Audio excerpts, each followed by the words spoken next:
महान सम्राट अशोक के बारे में चार्ल्स एलन लिखते हैं कि अंग्रेज़ों के पहले भारतीय भूभाग को एकीकरण करने वाला अगर कोई सम्राट था तो सम्राट अशोक था। वास्तव में भारतीय साम्राज्य को एकीकरण करने में सम्राट अशोक ने एक महत्वपूर्ण भूमिका निभाई।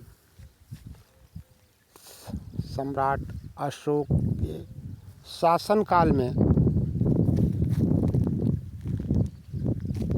तमिलनाडु और केरल को छोड़ दिया जाए तो वर्तमान पाकिस्तान, बांग्लादेश, अफगानिस्तान का पूर्वी भाग छोड़कर सभी भारतीय साम्राज्य में सम्मिलित थे। अशोक ने अपने दादा और पिता के उत्तराधिकार में जो कुछ मिला उसको असीम संभावनाओं में बदल दिया। अशोक के अंदर जहाँ एक विजेता के लक्षण दिखाई देते हैं, वही उसके अंदर एक राजनीतिक जीनियस, साधुवाद और मानवीय दृष्टिकोण भी दिखाई देता है।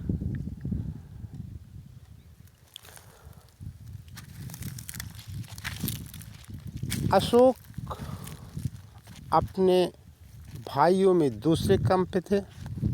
ऐसा कहा जाता है कि सुसीम इनके बड़े भाई थे जो गद्दी के उत्तराधिकारी घोषित हो चुके थे, लेकिन परिस्थितियां ऐसी बदली कि अशोक को ही अपने राज्यभार को संभालना पड़ा।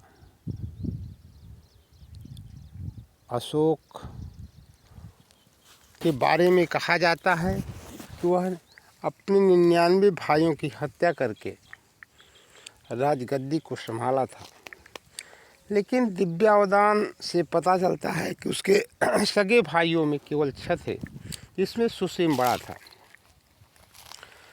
सुसीम को तक्षशिला में हुए विद्रोह को दबाने के लिए भेजा गया था। जब बिंदुसार की तबीयत गड़बड़ हुई तो उसने अशोक को तक्षशिला भेजने का निर्णय लिया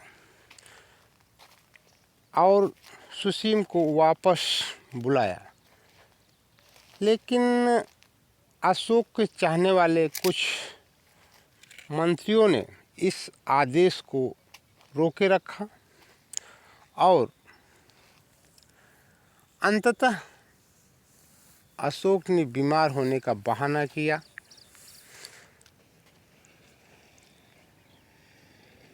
इसके साथ ही साथ उन्होंने मगध पर अपना राज्याभिषेक कराने की इच्छा भी व्यक्त की। कहा जाता है कि यह समाचार सुनते ही बिंदुसार की मृत्यु हो गई।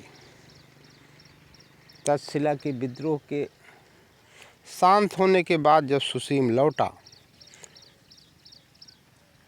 तो गद्दी के राज संघर्ष में मारा गया। 4 वर्षों के चले युद्ध संघर्ष में जो 273 ईसा पूर्व में राज्य सिंहासन हुआ था, लेकिन व्यवस्थित ढंग से 268 में ही अशोक का राज्याभिषेक हुआ।